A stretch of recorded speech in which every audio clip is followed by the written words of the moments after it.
Trib Live Radio presents John Steigerwald and John Fedko every Monday, 1 p.m. to 2 p.m. Trib Total Media. See what's next. We are back. You and I both thought that this was going to be an easy, well, I don't know if I said easy, but I thought 6 games. You thought it was going to be really easy. You still feel the same way? Yeah, I'll stick with that. I think the Penguins looked like the better team on Saturday, and minus the I'm goals. not changing it. Minus, I just don't think Boston's in the same class with them. Krejci's a great player. They played a great. That's a nice win for them. Yeah. On Saturday, but.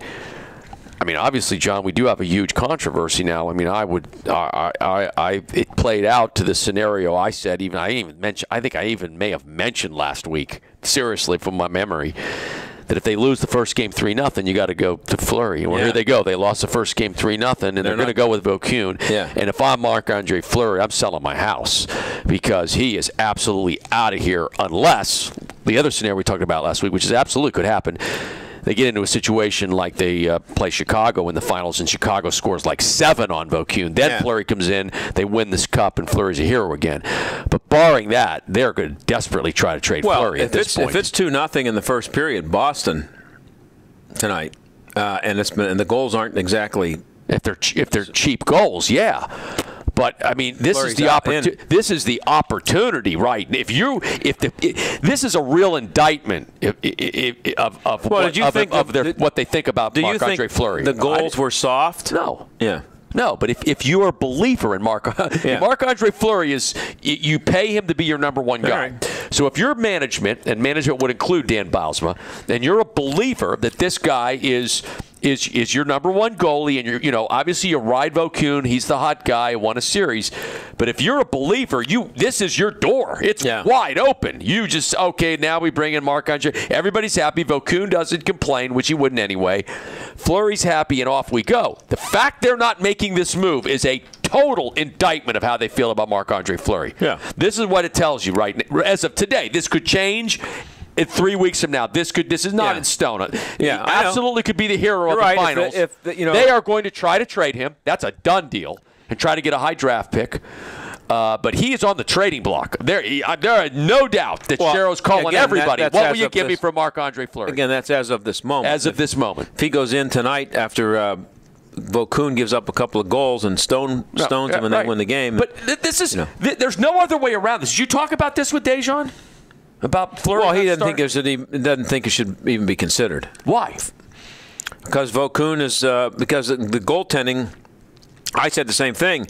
I said I disagree. It shouldn't be considered. Well, I'm always kind of amazed when a team gets shut out, that more than 5% of the discussion is about the team that didn't score goals goaltender. They should be asking. They shouldn't. The issue Saturday night was not the Penguins' goaltending; it was their goal scoring. Absolutely. They didn't score any goals. Absolutely, that should be the focus. So, I would be more inclined to agree with you if the goals were a little bit uglier, but I would not be stunned or shocked or think that there'd be anything wrong with him starting Fleury tonight. He's either a playoff caliber Stanley Cup winning goaltender, or he isn't. He has proven that he can be that, but not lately. That's all. The story today, and if this is not related to, there's 2 stories. There's the story of the ongoing series and what is it going to take to beat Boston. But there's the other story now that's front and center is, what do the Penguins think of Marc-Andre Fleury? Well, they've screamed that with this move. That's separate from this playoff series. Yeah. That was not on the table last week. We couldn't discuss that because we didn't know that. There wasn't an opportunity to bring in Fleury. That was an unknown, and I talked about that. Yeah. We talked about this. We don't know what's going on.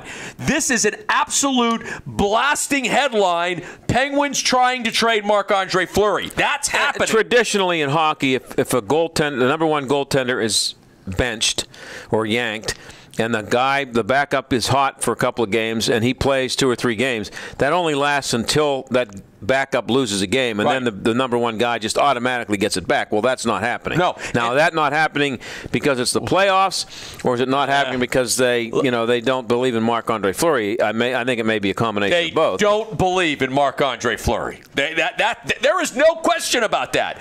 There's no other way that you can look at this situation and come up with any other theory than that. They don't believe in Marc-Andre Fleury because the reason you would say, why weren't they starting Marc-Andre Fleury? Well, one of 2 reasons why they weren't starting him. Number one, they think he's not good enough. But the other one that was on the table was, okay, he was in a slump. Mentally, he needed some time to rest. Mm-hmm. We brought in our backup. He was hot.